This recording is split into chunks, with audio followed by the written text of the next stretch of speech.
ya. Gimana? Gimana salam tulis dari saya, nama sangat budaya. Jadi hari ini saya akan menjelaskan tentang kekeringan hebat di China.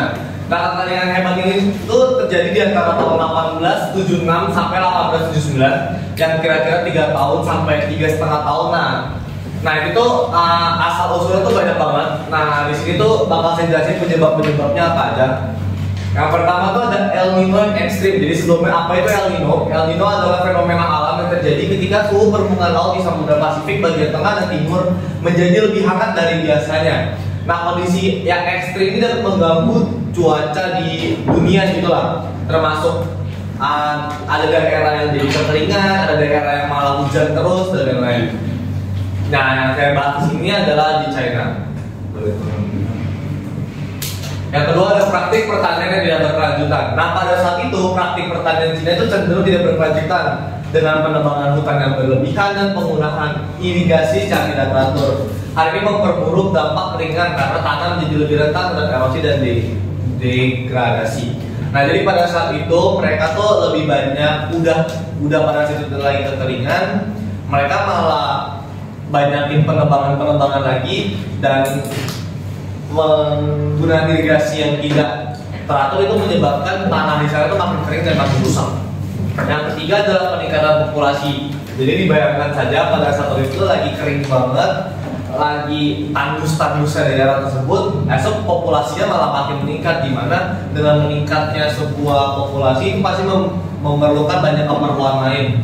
Nah selama abad ke-19, Cina mengalami pertumbuhan populasi yang sangat pesat yang meningkatkan tekanan terhadap sumber daya alam termasuk air dan tanah.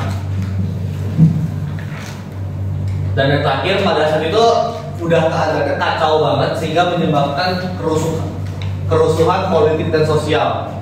Karena tadi ada kekeringan, jadi pastinya ada krisis pangan juga yang diakibatkan oleh kekeringan, menyebabkan ketegangan sosial dan politik di seluruh Cina. Pemerintah Qing, jadi itu pemerintah pada saat itu tidak mampu mengatasi krisis tersebut dengan efektif yang menyebabkan kemarahan dan ketidakpuasan di kalangan masyarakat. Pada saat itu Cina tuh lagi kering-keringnya, lagi sumber daya alam itu lagi tipis banget, dan pemerintah itu tuh tidak bisa memberikan solusi yang baik lah bagi para masyarakatnya. Di masyarakatnya kecewa, marah, dan timbullah kerusuhan politik dan sosial. Nah dampaknya itu apa aja? Yang pertama ada krisis pangan yang pasti karena kekeringan, tumbuhan-tumbuhan di sana juga tidak bisa, susah buat tumbuh segala macam, hewan-hewan pada banyak yang mati karena kekurangan air segala macam. Esok kematian massal karena ada krisis pangan, jadi kan banyak anak-anak di sana tuh kekurangan gizi, kekeringan, dehidrasi segala macam, yang estimasinya tuh sampai sekarang sebenarnya belum tahu berapa, cuman menurut Google itu tuh berkisar 15 sampai 55 juta orang yang meninggal karena kelaparan, kekeringan segala macam. Nah, itu yang ketiga ada migrasi massal. Kondisi Cina pada saat itu sangat tidak memungkinkan untuk orang hidup di dalamnya, sehingga banyak masyarakat di Cina untuk pergi keluar negara atau nggak keluar kota yang lebih basah, yang lebih memungkinkan lah untuk mereka hidup. Asli kerusuhan pemberontakan seperti yang sudah dijelaskan tadi di sini, di mana kondisi politik, ekonomi, sosial pada saat itu tuh lagi nggak stabil banget, karena mereka untuk makan ini susah, jadi orang banyak timbul kepanikan segala macam. Dan yang 5, kerusakan ekonomi. Kekeringan menghancurkan sektor pertanian, perdagangan, dan ekonomi Cina pada saat itu.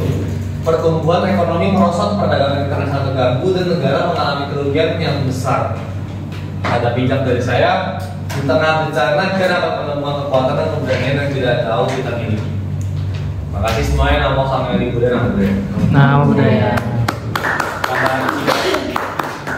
Lu malu di sini.